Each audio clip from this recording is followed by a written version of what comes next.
from the new recording lair located deep beneath the Wine and Spirit store in Ephrata, Pennsylvania. You're listening to the Masonic Light Podcast.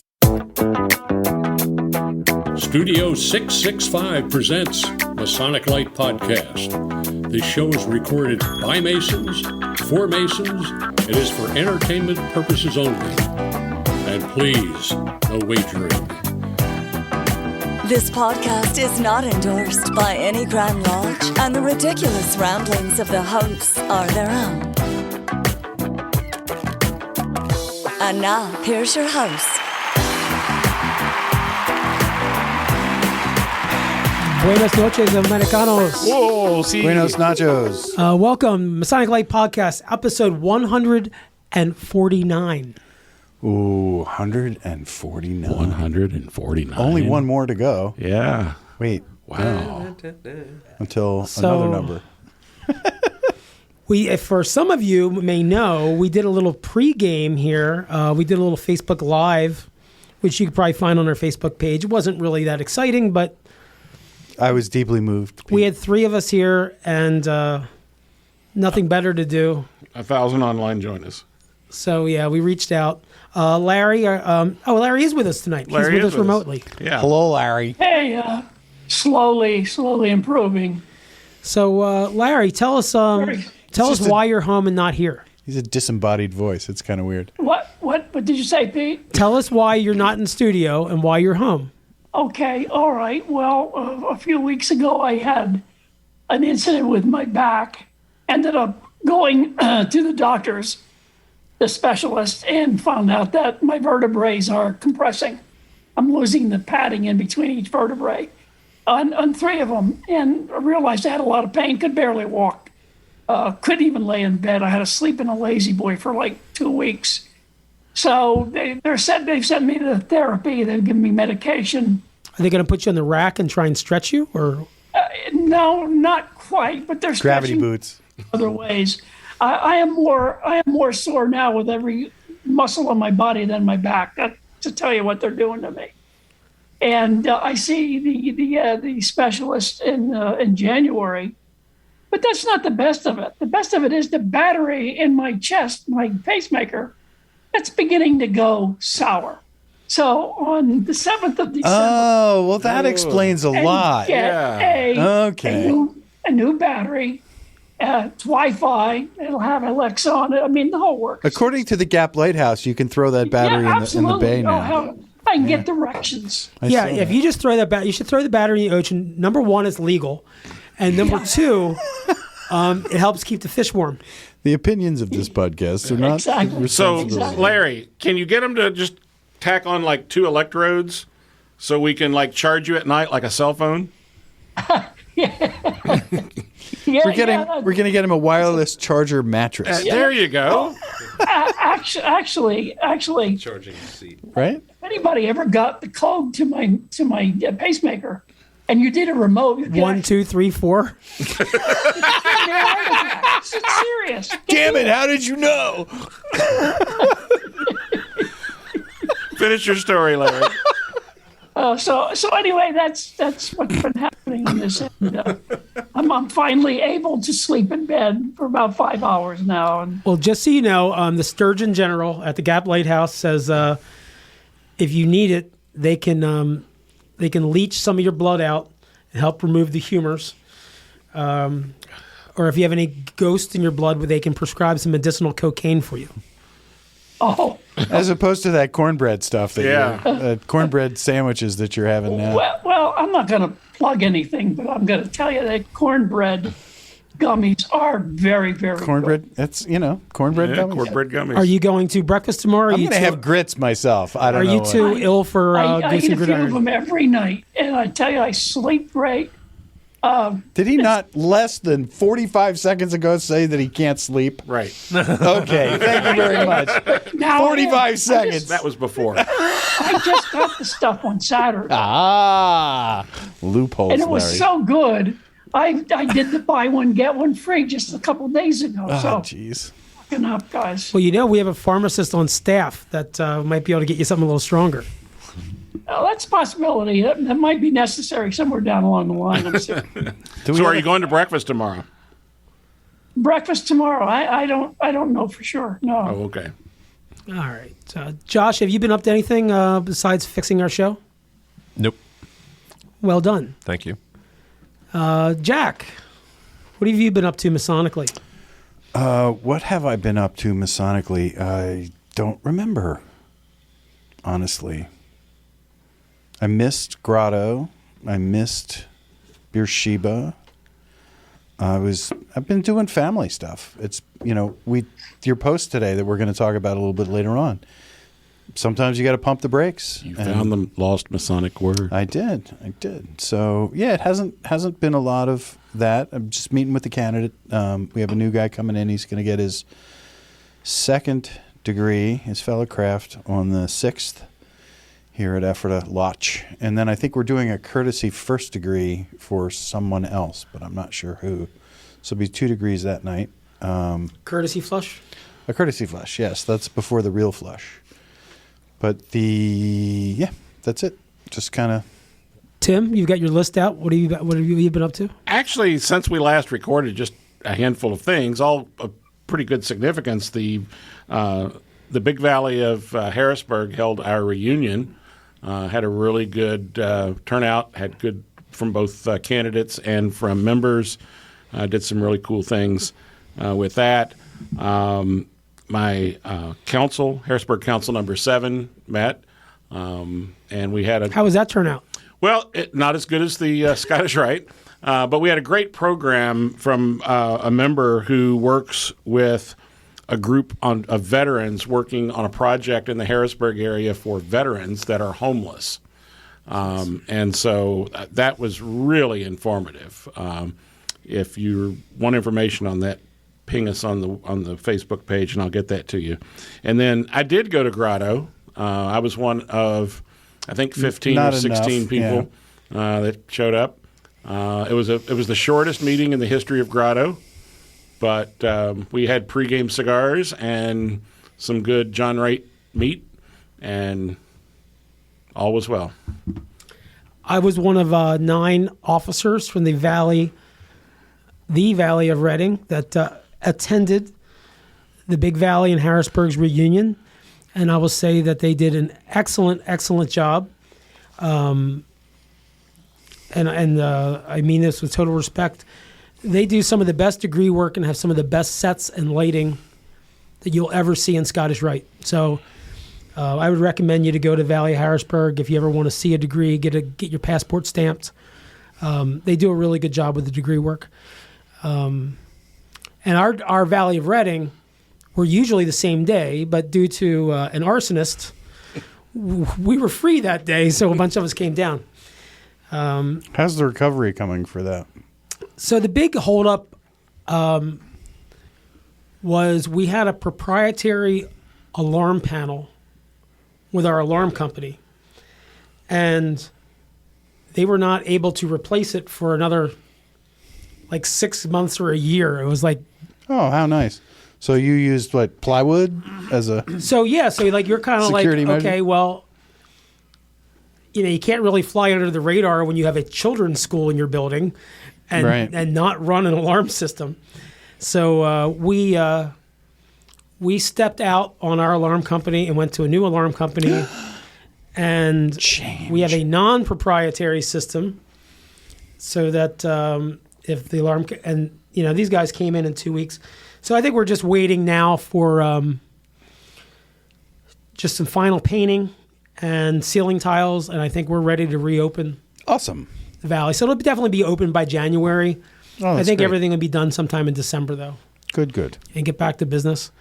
Mainly, the Valley of Reading has been my focus. I mean, it's a part-time job. It's like 20, 25 hours a week, but all the ancillary things like the breakfasts and the dinners and things like that. So besides being a great opportunity to help serve the fraternity, it's really helped me focus and have a legitimate excuse to pull back from everything else.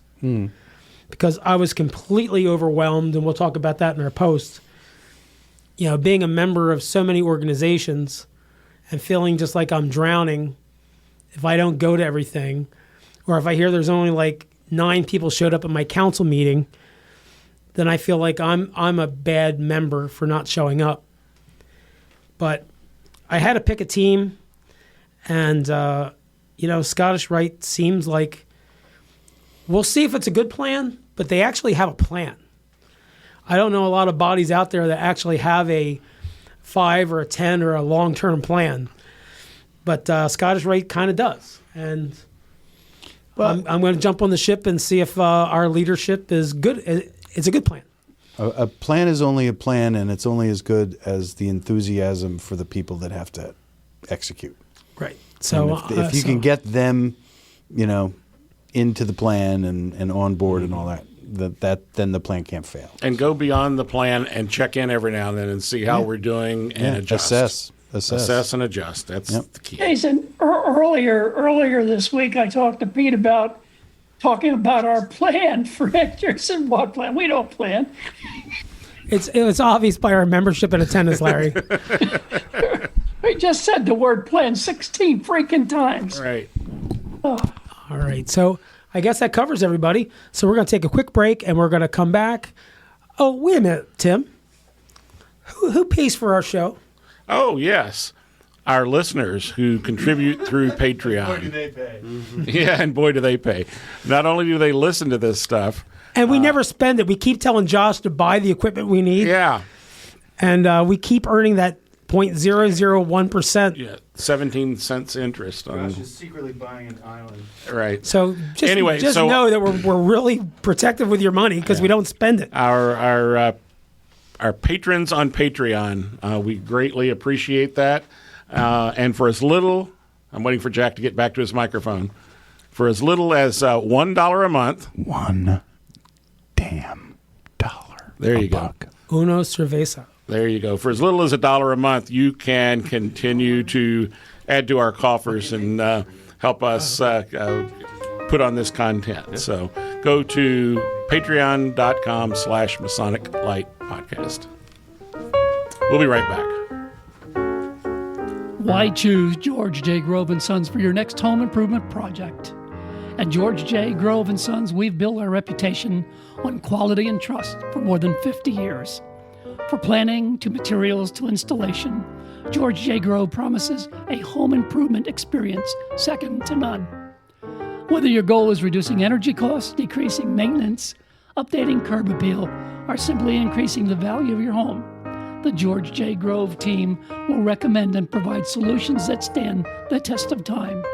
Call 717-393-0859 for an estimate or visit us at georgejgrove.com.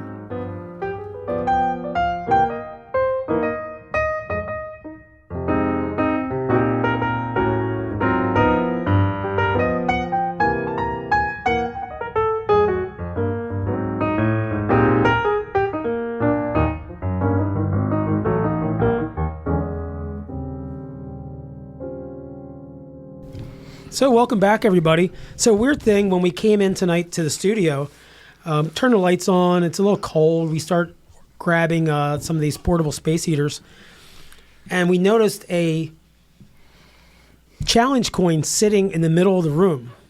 You might tell them we have a collection of challenge coins on our mantle. Yeah, so, I mean, like one of like a bunch. See our website. So, anyway, I pick it up, and I look down. I'm like, oh, my goodness. Tim, is this the past Grandmaster that you just posted about yesterday? And that yes, just passed away? Yes, it was. And George H. Hohenscheld. Yeah, so Grandmaster of Pennsylvania, 94 to 95. And I don't know how to read into this, but there was one challenge coin in the middle of the floor. It was his. So I don't know whether his... I think his spirit was stopping by for a visit on his way out. All right, we'll leave it at that. No, he wanted an interview, and we weren't here. We weren't calling him for an interview, and so we should have an interview with him. Hey, no. Hey, hey. Well, he was a really good guy. I tell you, he was. We've lost 2 this year. That I noticed there was in the picture of him on the Grand Lodge Facebook page. he's holding something in his hands, and it looks like that trifold brochure. Did he do the Friend of Friends? The friend? Yes, he did. He did. Okay, that was his program, and just if anybody is traveling to the Grand Lodge, his picture, his portrait in the Grand Lodge Hall, he's actually holding that little trifold brochure in his lap. Cool. It's kind of wild. Well, farewell, my brother. It's yeah. All right, so we'll get on with our show, and so I made a post on Facebook randomly this week, and I just said an unpopular opinion.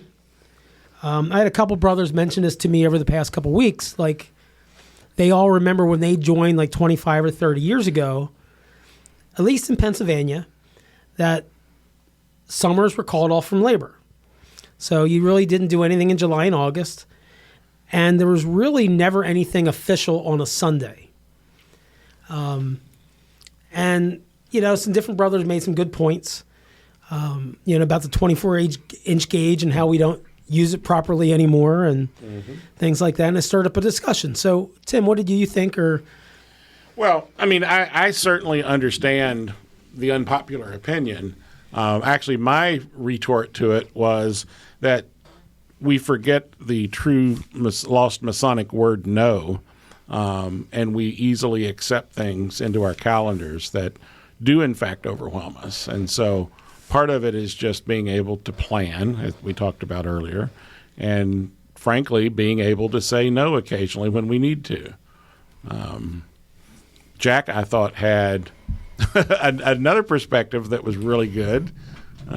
They call me thread killer. Thread killer. Yeah. So if I ever post on a thread that you've put up that you're particularly proud of, forget it. It's dead after I post. It's like you can hear the brakes squealing and crashing. And and your retort made me pause and reflect. So what was your opinion? So on that? What I said was to the 4 to 12 Masons who are members of different lodges in any given lodge, all over the place. It's really busy for those guys, but for the other 92%, they're just fine. They're not overworked at all.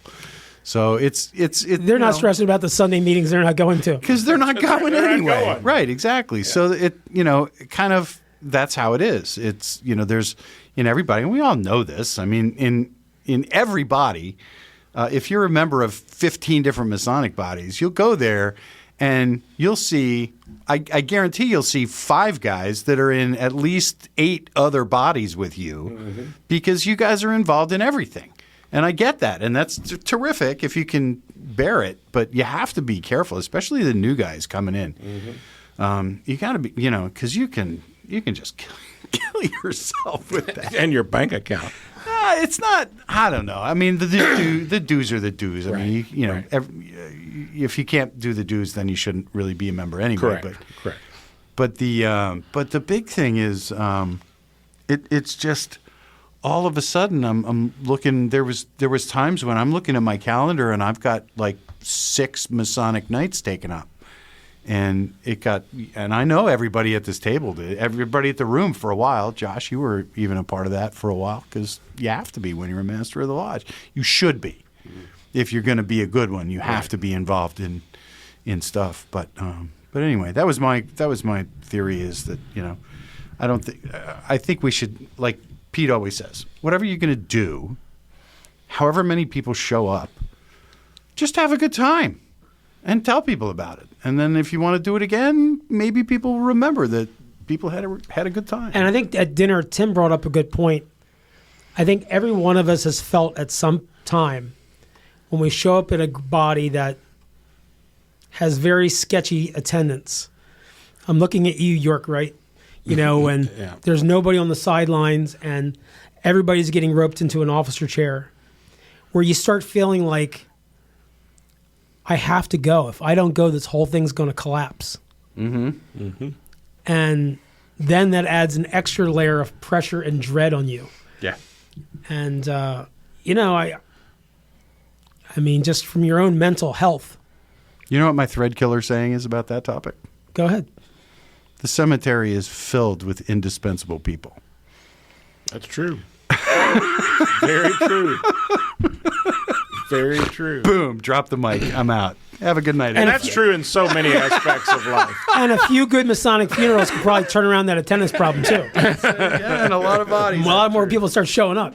Yeah. Someone actually gave me a similar advice about work. You think that what you're doing is so important to the company and so important to everybody that you work with and so on. And, they said to me, literally 10 minutes after you're out the door, you're forgotten.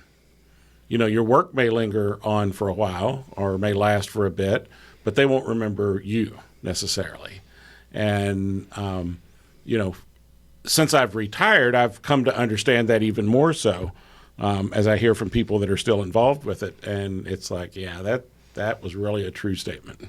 When I was in business-to-business sales, we had a retired salesman come in who was like, top of his craft. And, we all introduced ourselves, talk about what we did and things. And at the time, I was bartending 16 hours a week on the weekends. And he said to me, he goes, do you think if you put 16 hours a week more into your sales job, that you would make more money than bartending? And it was a real eye-opener. But my Sandler coach told us the same story. But my retort was, and this is for the guys, honey, put your earmuffs on. I was single at the time. I'm like, I got a lot more women bartending those 16 hours a week than I did at work selling telephones in Baltimore. But yeah, but no, he's true. If I would have focused on my main job more, I could have maybe added 25% to my salary. So,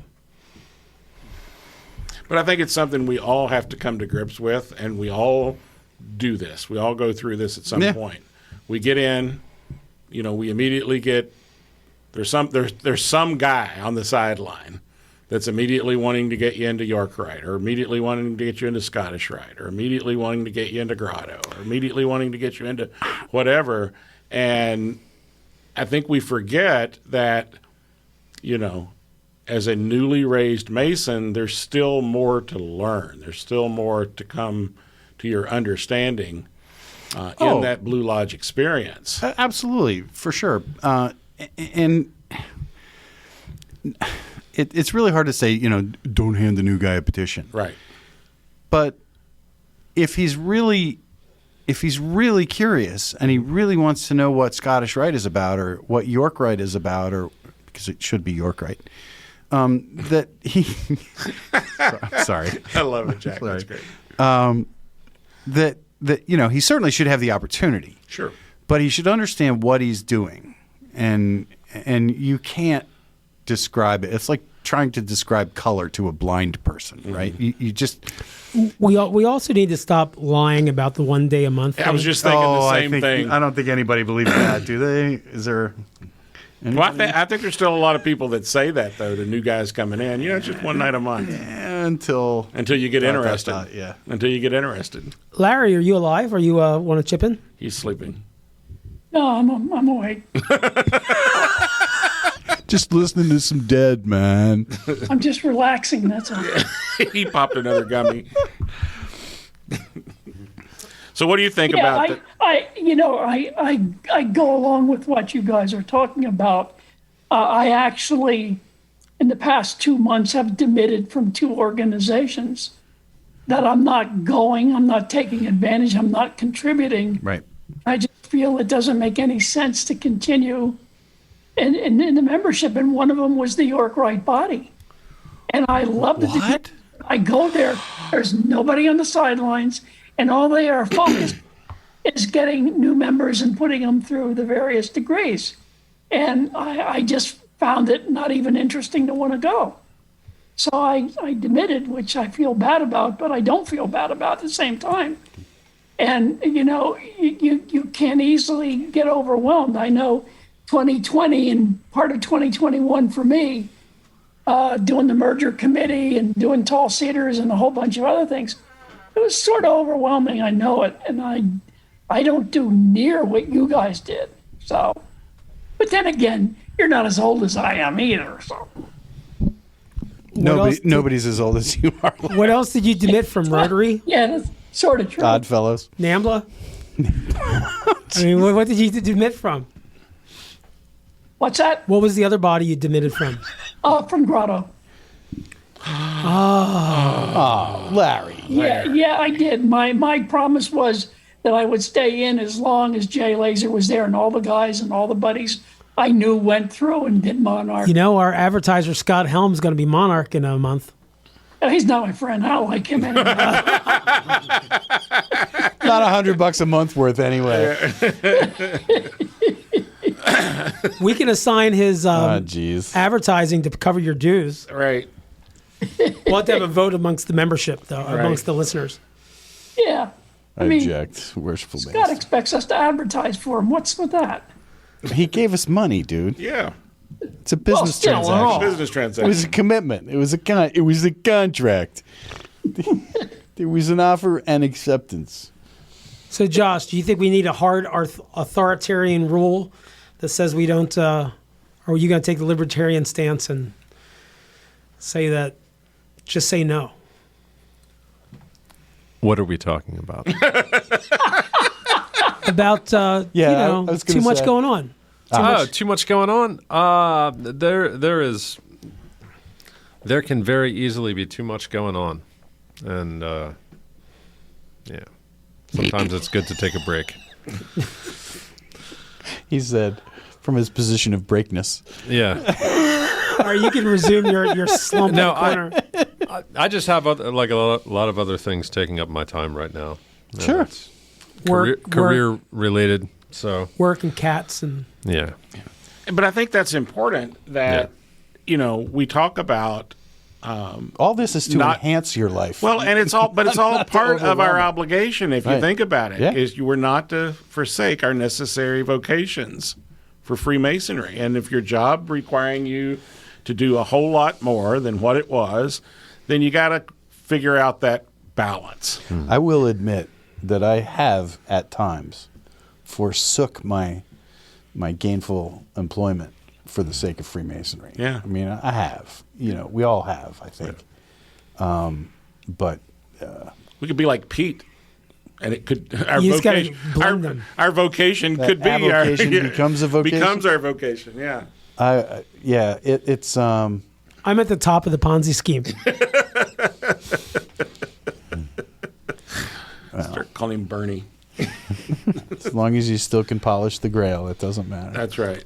They're only worried about my $300 Venmo transaction at the government. They don't care about the Ponzi schemes or Right. insider trading by the government. Yeah. We're good. Yeah, we're good. All right, we'll take a quick break and we'll be right back with some more Masonic Light Podcast. More ranting and raving. As far back as the mid-1800s, records exist describing the pre-meeting tradition of brethren smoking cigars during and after gatherings. To this day, the practice of smoking cigars remains very much alive in many lodges. This custom is considered a time for brethren to relax, exchange ideas, and enjoy the simplicity and fellowship that is the very essence of our brotherhood. This is what Hiram Solomon Cigars is all about. Our starting principles are to bring Masonic brethren together in the harmony of a good cigar. Pull up a chair, sit back, light up any of our premium cigars, and enjoy the history. Hiram Solomon Cigars can be found at fine cigar retailers. For a complete list, visit HiramandSolomonCigars.com or check them out on social media to find out when they'll be at a live event near you. Hiram Solomon Cigars is pleased to be the official cigar of the Masonic Light Podcast.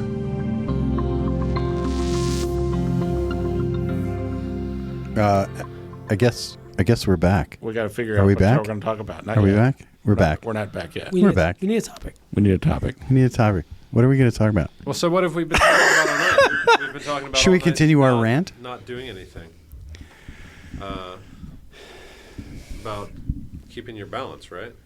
So okay. So let me throw a little. I'll put a little English on this one. Okay. Welcome back, everybody. And here's Jack for some enlightening information. I love it when he does that. Play the theme music, Josh. I love it when he does that. No, it just it occurred to me. We're saying that. Are we saying that the few people that are doing stuff should do less, or are we saying that other people should do more so that the people that are doing everything can do less? Is that what we're saying? I think what we're saying is... Are you a socialist? Yeah, really. And I'm a libertarian. There you go. I think what we're saying is you have to measure that yourself, and only you know when you're getting overloaded. Only you know when it's too much. Okay. Because for somebody, they can do all this, and they don't ever stress about it. They don't worry about it. In some cases, it's their life. Mm-hmm. And so if you all of a sudden walked away from something, you'd be missing a significant part of your life. Right. So I think you have to measure that yourself. It really does go back to the comment on the Facebook page about the 24-inch gauge. We've got to find that balance, whatever that is for you. Yes. And from an individual perspective, absolutely 100% agree. But what I'm thinking more on an organizational perspective, yeah. And I'm saying to myself, okay, there was a time when there were guys lined up 12 or 13 deep to be officer in this lodge. In most lodges, right? There was a period of time when they went all the way back past the Tyler, and there were guys hoping to get elected Tyler so they could get in the line. I think it goes What back. happened? I think it's time and place, and I think it's societal. I mean, that was back in the day when you had 3 TV channels. You know, so part of it, I agree. Part of it. And your wife didn't work, and she was home with 5 little kids, and all you wanted to do was not be home. Okay. Also part of it. What do you think? So the thing I was going to ask was, did the decline in membership precede the instant attack on new people to pull them into being in the line and work? No, I think that's always been the case. Okay. I suspect. All right. I think the decline in membership is only about, it's the rat going through the snake. Right. We had this huge increase at the end of World War II. Right. But I think it definitely affected the nature of the fraternity. Correct. I can hear Larry breathing. Larry, Yes. what were you wanting to say? No, I'm thinking I might have to get up and pee. Don't take your phone to the bathroom. Oh my gosh. I don't have the jug at this chair. Gosh. Oh, I thought that was a gravy boat I borrowed. I'm sorry, guys. You're the best, man. You are the best. Gosh. So anyway, so I think personally that that we need to do a better job of selling being an officer, because we talk about everything that's horrible about being an officer. Well, but I'm here to tell you, there's guys that have come through the line in this lodge that are wholly different men than they were when they joined this lodge, and that's because they went through that line. No, there is definitely something about progressing, learning different jobs, being in positions that you're uncomfortable doing, and then learning it and mastering it, then going to the next job. Mastering it. Not knowing it. Interesting choice of words. Learning it, mastering it. It's something like, once you get out of college or high school, I mean, unless you're on certain career paths, you don't have like these set goals. And you kind of like just fall into a rut. But if you, at least I know in the invite-only bodies, it's impressed on a new member that, or when we invite a new member into an invite-only body, that you are going to be the master of this organization at some point. We don't impress that on new candidates. We say, oh, it's only one night a month. We don't talk to them about part of your growth when you come in is to be an active member of this lodge. And do something. And either serve as an officer or serve as a steward, serve in some capacity. I guess maybe some lodges maybe do it. We don't. I think some do. We do here.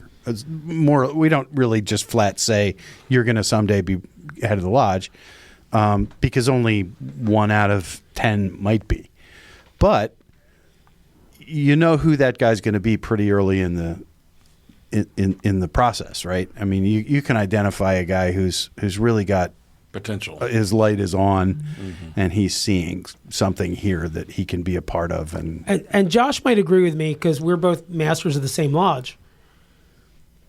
You know, when I showed up at a lodge meeting, and they're like, "Oh, Pete, you've come 2 or 3 months in a row. Would you like to be an officer?" Okay, and stand here, hold this stick, and then, "Oh no, we need you to sit at junior warden," and then no real training to be an officer to run the lodge. I mean, I ran a team of 25 people at work, so I had some management experience, but. Well, Master didn't run a lot of the lodges. They had 25-year secretaries that ran the lodges. We had a very passive secretary that would ask me about everything. Yeah. That was transitional, though, right? No. That was Harry Waller, a gentleman who's been there for years. He wasn't? Okay. He did not run the lodge. He made sure somebody did. And I'm always like, well, how'd you do it last year, Harry? I'm like, I don't know. But by the time I figured it out and I got done being master in 2005, I was really burned out, and I pretty much took 5 years. I paid my dues, but I pretty much took 5-year hiatus from Freemasonry from 2005 to 2010 because I just felt completely fried. Yeah, and you were in a meat grinder kind of a lodge, sort of. Yeah. Well, and I actually think the thing you just described is masters, by the time they get to the end of their year, part of them says, "Oh man, now that I figured this out, I wish I could continue to do this a little longer." But once they step back a little bit, they realize, wow, I was really, really, really involved in this, and I needed a little bit of airtime here. Yeah. One of the older past masters told me when I got done, so nobody was throwing petitions at me for appendant bodies before. He's like, when you get done being past master of the lodge, now's your time to go out and explore the shrine, the Scottish Rite, and all these other things. So his mindset from his era was, do this first. Get this far. Go and through jump the chairs, off. Yeah. and now's your time to go out and go into the Masonic playground and enjoy yourself. But now we're selling people on, you get your 3rd degree, go out in the litter box and scatter some dust. Or enter and raise past 32nd shrine. Right. Same day. One day. Lunch. 1 day lunch. And then lunch. Yeah, that's I like that lunch degree. That was my favorite. That could be degree. another whole topic, the 1 day class. But and I've said this on the show before, I don't think we do a good enough job selling the personal growth that comes from going through the chairs. I think there's a remarkable transmission or transfiguration. I know when I started being in the upper chair, well, I mean, the whole time for me was the upper chairs, and going to school of instruction and meeting with my peers. At the time, there was 10 lodges in our district. So meeting with my peers around the county. And then as I started getting into later some of these appendant bodies which cross county lines, I started meeting great guys from York County and Dauphin County and all these other surrounding counties who have all been through the same things I have. So yeah, and then like with Grotto being the president of the Grotto Association statewide and being friends with the national officers nationwide. So it's weird how that growth, I don't know, definitely changed me for the better, I think. Yeah. But that's a different, maybe a different kind. Well, no, it's the same kind of growth, really, because you're expanding your network of people and learning, meeting people from different. But I hear lives people and that careers like are and stuff, members, and they are just like, well, I'm not, like the old stupid line, you get out of it what you put into it, and they're like, well, I'm not getting anything out of this. Right. But like, well, are you showing up and volunteering? Are you showing up and doing this? If you want to be invited to one of these other things that you might be more interested in, you kind of got to like show up and pay your dues, your physical dues at volunteering, and maybe showing up is something you don't really want to go, but showing work ethic, and then you'll be invited to the one that's more in your strike zone. Yeah, I was fully probably 12 years, 13 years in before I broke the tape and got into stuff that was really satisfying for me Masonically. The Blue Lodge stuff I did, and I was committed to it, and I think I did it pretty well. The legacy is pretty solid, but it wasn't until I got through that that I could penetrate more into the stuff that I was interested in, which was like the deep study of certain things. And I think you hit on something earlier too, that we don't do a good job with our new people coming in explaining that membership is more than just paying your dues every year and coming to a meeting. That you need to find something in the lodge. You need to how are find you something. how are you going to be a part of this What lodge? are you interested in? Yeah. What are your ideas? And I realize we've all experienced we've not done it that way before or whatever, but find your place. Find your place in the lodge. Larry's We wheezing. should be doing that in the interviewing process. Yes. Initiated. Yeah, you're right. It should happen even before Good you. job doing that. Absolutely. We have expectations. You have expectations. We don't do that. Yeah.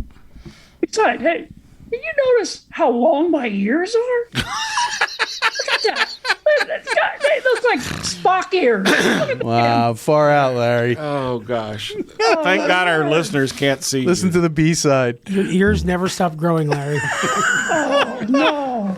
Should see. We should exhume you, and then I feel like a mastodon. My ears keep growing long. A mastodon. Out of them. Mastodon. Hair's growing out of my nose like tusks. I just noticed that with the gummies. Jeez. Oh, Did you take another gummy? That cornbread, man. You got to watch that cornbread. Cornbread hemp, man. Ooh. I'm sorry, I didn't mean to do that, but I'm sitting here looking at my ears. I'm thinking, oh my God, that's terrible. just makes me think of the Ren and Stimpy cartoon where they like zoom in on Ren or Stimpy's nose hairs.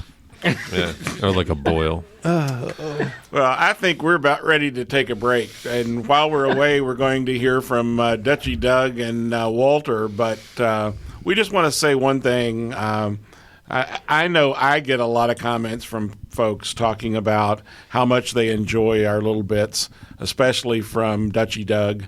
The Walters are always great, but Doug Maddenford does a super job on Yeah, this. Doug's our. Somehow we locked him into this long-term contract, but And we're grateful for it. Yeah, if he Because ever when he's renegotiates. when he's not on an episode, because when he gets free agent status, he's gone. Because man, oh man, he is really much better than us. he really is. Which, by the way, if you I think he says this is in his ad, but you should look for his regular podcast, Doug's Front Porch. Doug's Front Porch. Yeah, And his, I think his YouTube channel is Doug Maidenford. okay. Yeah. And Pennsylvania Dutch 101. so I'm going to try and I'll get tell you, guys, he's a very talented musician. Oh, yeah. yeah, Banjo, right? The broken spokes. ukulele. Internationally, too, as well. So I'm going to try and get a hold of all of our past clips of Dutchie Doug, and we'll start adding them to YouTube, and then sharing them on our Facebook page. But just like anything else that comes in this time of year, I'll get to that shit in 2023. No, I'm if you really, really like it, become a Patreon contributor, and then you can see more If of that. I have time at work, and it's easy to upload things to YouTube, so we'll start rolling those out soon for you. And let's go to break and hear from Doug and Walter. Hello, brethren. Dutchie Duck is back with an update from my lodge, the Brogan Plough number 377. Well, it's November, and it's time to start thinking about our tables being loaded full of turkey, gravy, potato filling, dried corn, bread, butter, cranberries, and delicious spiked pumpkin pie. Well, at least that's how us Pennsylvania Dutch do Thanksgiving around our parts. I have a story to share with all of you, my brethren. Last week, 2 city slickers from Philadelphia came up to our little valley to purchase 2 pigs from one of our brethren, Brother Solly Syflage. Solly raises the best pigs in our valley and was well known for his delicious sausage, hams, and summer bologna. His bacon ain't too bad either. These 2 Hiwahabas had decided to cut out the middleman and buy pigs directly from Solly and drive them back to the city, and I guess butcher them themselves. I have no idea what the heck they were thinking. When they arrived at Solly's farm, they had cash, and lots of it. So who was Solly to argue? They paid top dollar for 2 of his hogs and loaded them up in the back of their decked-out pickup truck. You know, the kind that never gets dirty. And down the road they went back to Philadelphia. While driving, the one guy asked the other one, "Hey, whose pig is whose?" "Hey, that's a good question," the other guy said. "Quick, pull over. I have an idea." They pulled over, and the one guy jumped out of the truck and took out his pocket knife and nicked just the tip of the one pig's ear off. He jumped back in the truck and said, "I'll take the one with the nicked ear." And down the road they drove. No 2 minutes had passed when the 2 pigs in the truck bed started to fight. You know, pigs do that, you know. And wouldn't you believe it, the pig with the nicked ear bit the tip off of the other pig's ear. "Now what are we going to do?" the one guy said. Quick, pull over. I have another idea." And they did, and he jumped out and took out his pocket knife and nicked the tip of the tail off of the one pig and jumped back in. "I'll take the one with the nicked tail, you take the other one," he said. And down the road they went again. No 2 minutes later, the pigs started fighting again, and wouldn't you believe it, the pig with the nicked tail bit the tip of the tail off of the other one. "Now what are we going to do?" the one guy said. "Well, let's keep driving," the other guy said. "I'll think of something." After about 15 minutes down the road, the guy turned and said, "I got it. You take the black one, and I'll take the white one." Now, you might laugh about that story, and yes, it is funny. It goes to show you how dumb some city people can be. But it can also teach us Masons a lesson. Always look at the big picture. Don't get lost in the details. All too often, we as brethren and lodges get lost in the weeds instead of just stepping back and looking at the whole picture that is before us. How many times has your lodge argued about an issue that for some brethren has an easy answer to see? The next time your members are arguing over an issue, think of the white and black pigs. Heck, tell your brethren the whole joke, and maybe they will step back and see the forest for the trees. And now before I go, allow me to wish all of you, my brethren, a blessed Thanksgiving in my dear Pennsylvania Dutch language. Ich wünsch all my Brüder ein gesegnetes und herrliches Danksfest. Till next time, work hard, stay plumb, and out in the lights when you leave the room. To learn more about the Pennsylvania Dutch language, culture, and history, please visit my website, padutch101.com, or my YouTube channel. Just search for Doug Maidenford. In Masonic news today, the Grand Lodge of Western Pennsylvania has announced that in order to encourage a wider cross-section of the membership to attend meetings and lodge special events, a new degree will be added to the historic 3-degree system. The new Master Brewer degree will be phased in over the next 12 days and will become a prerequisite for taking the Oriental chair. Grandmaster Howie Doodat informed the brethren that since Pennsylvania passed the requirement that there had to be at least 3 craft microbreweries in every town, this was the perfect opportunity to broaden the appeal of the fraternity by reaching out to the hipsters and millennials. Lodges are also encouraged to hold Alcoholics Anonymous meetings in their social halls, because wouldn't that just make sense? That's the Masonic news. So it was. At the craft beer unit, the smoked meat unit, The cigar unit. There's a lot of cigar units out there. You know, it's weird for me because I got married at 45. So when I was in my 20s and 30s, I had one thing on my mind. Really? Politics. And I guess these guys that get married 22, or they get out of they get out of boot camp and they buy a Camaro at 38% interest, and then marry a stripper. I guess they're locked down, so they have to get a hobby like smoking meat and drinking beers. It's everywhere. In Ephrata, there's like. But 15... I was so busy just trying to date. Yeah. I don't know. Dating was my personality hobby. That's not the people that are putting up microbrews, though. Come to find out, it's really the 40-somethings that are just, they want to turn this hobby that they have into a thing, and some of them make it. That's how St. Boniface happened, and we got po' boys in here in town. It'll change because we had I remember when the only barbers around were these old guys. Mm-hmm. And then there was you couldn't swing a dead cat over your head without hitting a barber shop on every street corner. Now the ones that are good at it and making it are existing. Same as tattoo shops. Mm-hmm. There was a time when there was only 3 tattoo shops in Lancaster. And my buddy Steve, who does my work, he's 50, and he's the oldest tattoo artist in Lancaster, unless somebody's Sailor Jerry. Because guys, they apprentice for a month and they go open their own tattoo shop. And when I'm sitting in my buddy's tattoo shop, somebody will come in and they want to get a cover up, and he'll just look at it and goes, "You got that done at Ding Dong and etc., didn't you?" And he goes, "Yeah, because I recognize everybody's crappy work in this town." But, nice. Oh well. So, Jack, what do you have coming up here Masonically? Well, I had a couple of things. Can't remember what the heck they were. We've got Scott Helm's installation for Ubar Grotto on the 11th. That's an open installation. If anyone would like to come, it's $25 for dinner. Dress is, decent, nice. You're take the old lady out for a dinner at John Wright's restaurant. What else do I have going on?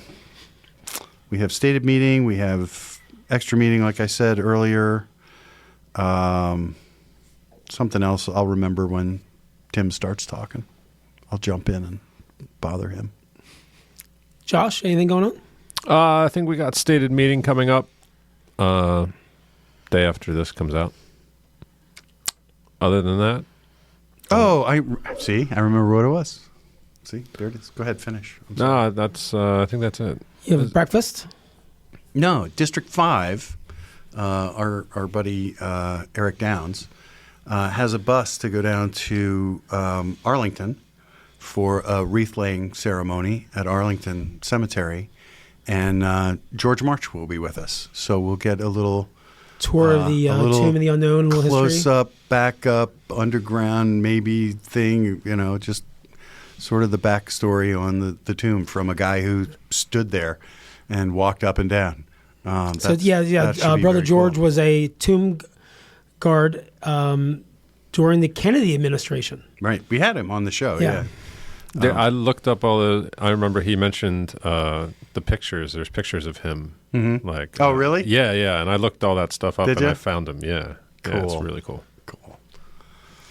Tim, what do you have going on? Well, actually, this next week after this comes out, we'll be very busy. On Monday the 5th, Eureka West Shore Lodge number 302 will be having its December meeting, which is past Master Night.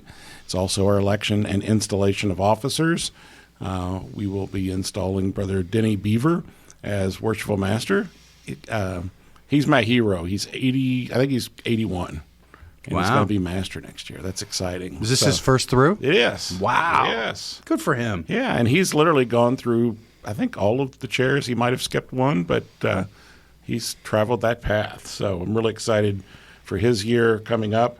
On Tuesday the 6th, the aforementioned George Hohenscheld, Right Worshipful Past Grand Master's memorial service will be at the Masonic Village in the Cell Chapel at 9 o'clock if anybody's in the area. Did you want to bring his challenge coin with you? I may take the challenge coin with me. You probably should. Yeah.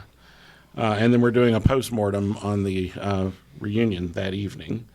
The Grand Lodge of Pennsylvania's quarterly communication. I don't even want to know. The Grand Lodge communication is on December the 7th. It's an evening meeting. It's the first time I've ever known them to hold an evening communication. And so I will be there. And then on Friday the 9th, the Valley of Harrisburg will be having its December stated meeting. Larry, do you have anything coming up? Well, I would have loved to be able to go to the Millersville Lodge meeting this coming Tuesday because J.P. Myers being moving to the east, and he was a past master. And I think he's a great guy. He's been a guest on our show, I think, a couple times. And I'd like to go and support him, but I doubt that I'll be able to do that. So I will send JP my regards. Send him a Harry and David fruit basket. What's that? I mean, send him something from Intermezzo by Stephanie. There you go. So one thing I forgot to mention, and I do want to mention this one because our good friend R. Scott Hoover, who is our regular contributor, he always drops us $5 toward the podcast. You guys talking about his grandson? His grandson is receiving his second degree on the 13th. And I committed to going. So and I did too. I'm going as well. So I wanted to give a shout out to our good brother R. It's our state. I want to go to that as well. I don't know whether I will, but it's in my plan to do that. I'm hoping with the therapy and everything they're doing for me, I'll be at least able to sit. I've got a rear seat cigarette lighter that we can plug in. And Larry, we can wheel you in like Hannibal Lecter. Right. Don't shortcut that therapy, Larry. Yeah. Just don't do it. I have a handful of Masonic breakfasts coming up, so I'm pretty sure I know why Santa's so fat and insulin dependent. That's about it. That, and I will be going to Brother Keenan, his second degree. Yep. The whole Hoover family are big supporters of Freemasonry in general. I recently was a guest on a podcast or a video podcast talking about the Santa Stumble. Former guest Jonna Hoover Green, the mother, she was on there supporting me on this, podcast, chirping in. So, now I feel really, I'm happy to go and show my support for the Hoover family. They've just done a lot for my lodge and Freemasonry in general. And for this podcast, they're big supporters. All good people. Yeah, all good people. Yeah. Questionable painters, but good people. I understand he's a pretty good painter. Making Peach Bottom look beautiful. Yes. One house at a time. All righty. Larry, do you have anything for chickens? Yeah. All right. Josh, let those chickens out. A special thanks to Effort Lodge 665 for allowing us to continue to meet and host our show in beautiful downtown Ephrata. Special thanks to Josh Lamberton, our producer and director, and to we have other guys that are Tim Dedman, our marketing director, Jack Harley, our news director. Jack's a news director, yeah. Oh, and far out, man. A special thanks to our host extraordinaire, Pete and Jerry. Finally, after 5 years. Yeah, after all these years, exactly. And to our Masonic Light contributors, Doug Maddenford, Michelle Snyder, and that poor guy from Pittsburgh, I can never remember his name. Adam Schifrin. Austin Schifrin. There you go. Adam Schifrin. Austin Schifrin. Austin. Yeah, and I have no stories to tell tonight. I mean, I think I've done enough, created enough havoc on the show that poor Josh is going to have to try to correct. I'm sorry about the ear thing and the pee thing and all That's that. all right. That's why we love you, Larry. That's why we love you, man. Larry, we wish you the best of luck. Larry, we wish you the best of luck. And thanks for listening. Be careful with those gummies, man. And as a side note, we are accepting applications for a co-host. Part-time fill-in, like Johnny Carson. Yeah. All right. You can be our. We need a David Brenner to come in when Johnny's not here. Right. David Brenner, how old are you? Good. Oh my God. David Brenner's a Philly guy, so I know him. Okay. All right. All right. So goodbye, everybody. Bye, everybody. Good night, everybody. Bye.